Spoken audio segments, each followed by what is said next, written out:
taking one of my daily walks. Today I wanted to talk about how people can only perceive you, how they perceive themselves and how they perceive the world and whatever frequency they're at and whatever their knowledge or their limit is.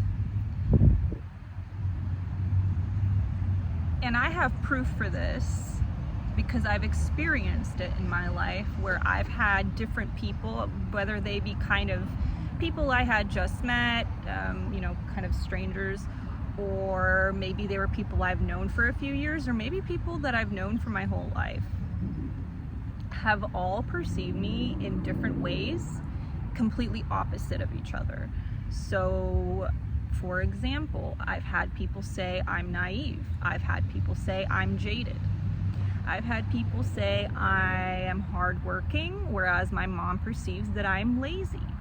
I've had people perceive me to be weird, people to perceive me to be cool, people to perceive me that I'm sad when I'm not feeling sad at all. I've had people to perceive me that I don't care what anyone thinks, when at the time I very much cared what people thought about me. I've had people perceive that I think I'm perfect and I can do no wrong, whereas I've had other people perceive that I'm too harsh on myself and that I don't give myself grace about anything.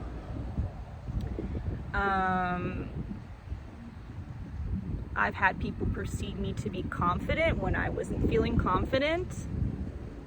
I've had people to perceive me as rich and well off when I was not feeling rich and well off, and I certainly wasn't manifesting any riches in my life. I was manifesting poverty. I've had people perceive that I have it all together when I did not feel that I had it all together. There's just so many examples of people perceiving me in opposing ways, either opposite of how I perceive myself or how I know myself to be, or either just an opposite perception of someone else that I might know in my life, right? And that is my proof. That's my proof. That is the proof I present to you. I'm sure that there's plenty of people out there that have had similar experiences where, you're being perceived completely differently by different people in different settings.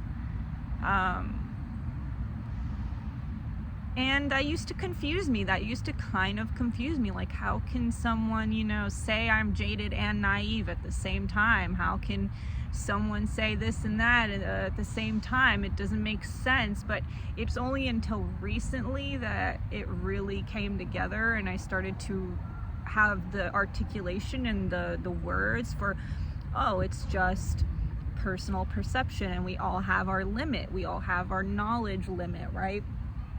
And that kind of goes into a different area. I have some different thoughts in a different area. So this is less about me, but just more of a generalization. That's kind of like that with everything. And we tend to call them opinions, right? We tend to call them opinions. But let me present another theory, right? So I'm really into fashion and fragrance. I'm into a lot of other things too, but I'm really into these two things. So my fashion example will be, I grew up loving style and fashion. Not necessarily just runway, but just personal style. I love music as well, so a huge inspiration for me has been musical artists, their personal fashion, music video fashion, like 90s, since I was born in 92, so 90s and early 2000s, like that era of fashion is what is really, really ingrained into my mind. Like growing up watching those music videos, growing up collecting those magazines. I still have all those magazines. I still have all those cassette tapes. I have everything still, because ultimately I am a collector of those things. And I have all these references, and not just for those decades. I have references for the 70s, for the 80s, right? And most of them are music references, some are runway and magazine references. Now, all of this to say is that I follow like a lot of different fashion creators on YouTube, people who talk about their opinion about different outfits, and they analyze, you know, the construction or the design or whatever. And I'll read the comments a lot of the times. I love reading comments. Not always, but I'd say most of the time I enjoy reading comments. And I'll see people who have no frame of reference for what so let's say like someone's outfit is referencing a certain musical artist or a certain time, a period in time, or a certain type of fashion. But because they have no reference for that, to them it's like just junk, right? They're like, I don't get this, this is hideous, or what does this even mean, right?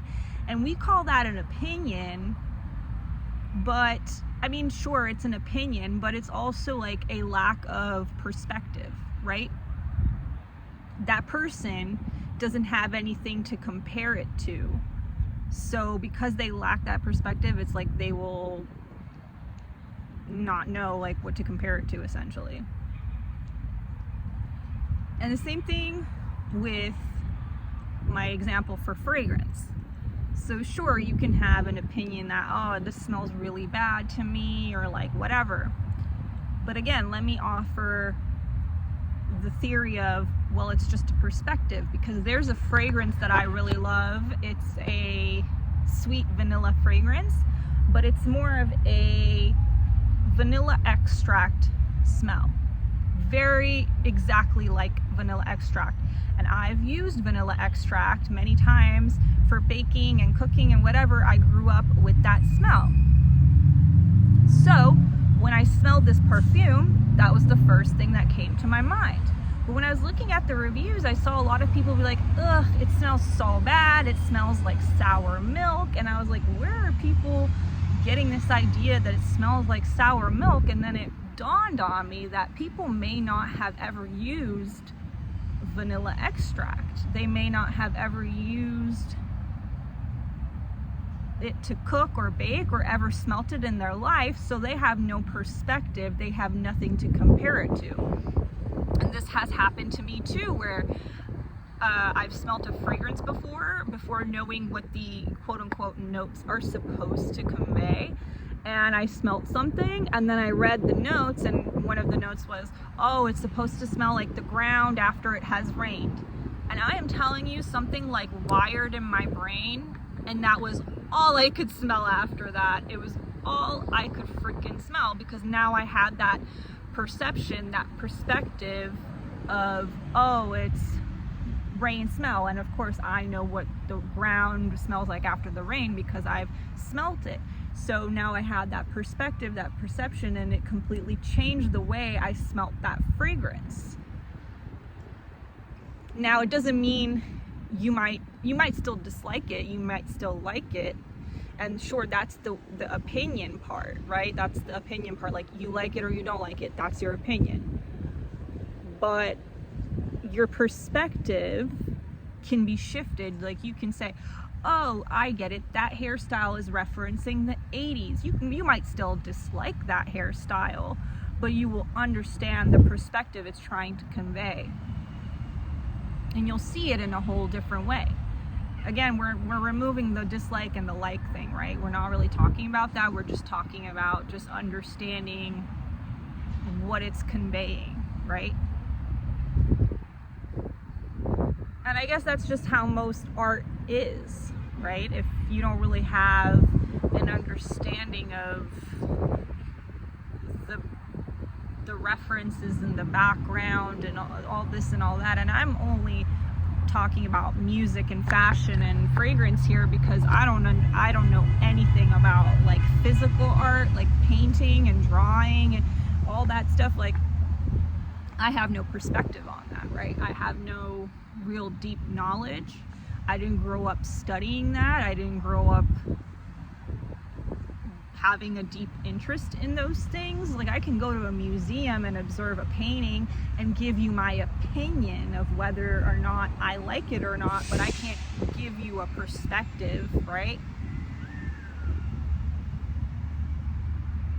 And it's just really interesting, like having these references, how I can view something and immediately understand what it's referencing. Not always, right? Not always. I'm not the arbiter of fashion. I don't know everything about fashion. There's plenty of creators I follow on YouTube that know way more about runway fashion specifically, like designer fashion. I'm more into personal style and like music references, like I mentioned. So my deepest knowledge will tread in that direction, right? But it's interesting how I can look at something, right, and immediately perceive it in some kind of way. Like, for example, I had this interview that, I don't know, I think I might have mentioned it in another video, but I was perceiving that it was going really well until it wasn't. Until it wasn't. And at the end of the interview, the person asked me, like, oh, which one of our, they have like different collections. And they were like, well, which one of our collections do you enjoy the most? And I named it. And he said, oh, that's so funny. Nobody's ever said that collection. You're the first person to say that collection. And I immediately was like, well, yeah, because I understand what it's referencing. It's referencing 90s silhouettes. Like I can completely see it being styled in like a 90s music video for like a black and white, one of those like white background. There's so many music videos in that time, in that era, where it was just like a white room in black and white with dancers dressed in like black and white. And I could just see, I could immediately reference those cuts, those silhouettes, those outfits in that kind of era. And because I had that reference, I was able to be like, oh yeah, that's my favorite because I have a reference for it, right? And I'm sure the other people being interviewed were probably much younger than me and probably didn't have this 90s reference. They were probably born in like 2005, right? And so they probably don't really have that frame of reference for what I was thinking of, right? And just because like I like something doesn't necessarily mean that I would wear it. It doesn't necessarily mean that I would buy it. There's a lot of things that I can admire from afar and kind of imagine it in a certain way, in a certain situation, but it's not really something that I would wear for myself. So yeah, it's just very, I don't know, perspective is so interesting. I'm over here just talking about really nothing. I mean, what do I know? What do I know? These, again, my videos are not how-to, they're not life advice, they are not nothing. Like, none of my videos are meant to inform anyone about anything. It's just my personal mind diary because I don't really have people to talk to about this stuff. I don't have really anyone to talk to about my interests or my growth or things I'm going through. It's like I talk to my therapist for an hour twice a month. I have one friend on the internet who I talk to occasionally, but for short little bursts. I have one of my family members I talk to, but we're just on completely different waves of life. So these discussions are essentially never had, these types of discussions. And there's just nobody else in my life that I can have a conversation with at this moment, you know, and that's okay. I'm glad that, you know, everything happens for a reason, in my opinion. So for me, it's like, I'm glad that happened. I'm glad I don't have anyone to talk to because it has forced me to come out of my comfort zone and start recording these videos. And one of my main goals in life, since I did YouTube back in 2008 and then I quit for no good reason, it was literally just me being worried about how I would be perceived by others, little did I know I should have kept pushing through that feeling, and I would have probably been a very successful YouTuber and cashed in on that shit. But whatever, it's never too late, right?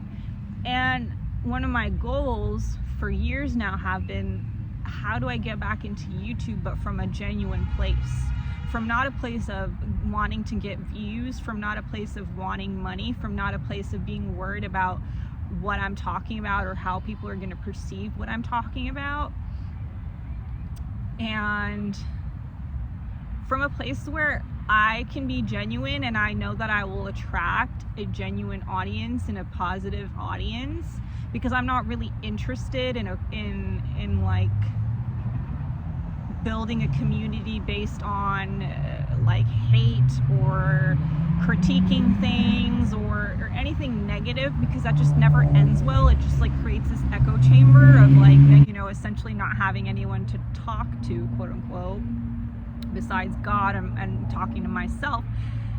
Is that it has resulted into me feeling like, okay, well, I just have to talk, and I just have to upload it, and I just have to release it into the universe. And I just also feel like it helps me speak things into existence.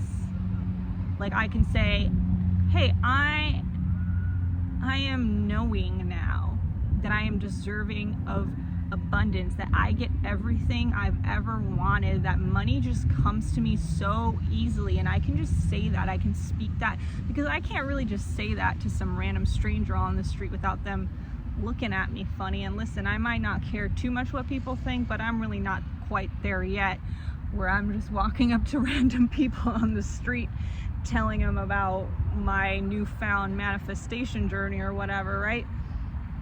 But I feel comfortable enough saying it on a video. And honestly, I feel good about not having views. It makes it way easier to talk now. Obviously, I do see in the future that I will have many, many views and many, many followers, right? That is something I just know will happen. I don't have a time frame for it, but I'm not necessarily not enjoying what I have now, which is no views and no followers, because I'm showing up just the same. Like nothing will change. I will show up just the same. The only thing that will change is what's happening around me and what part of my journey my physical body is in. But like finally I'm in a place mentally where I'm like just so good with myself.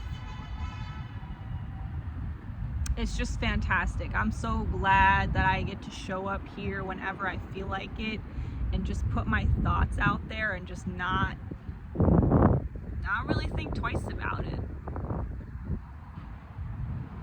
And that's that.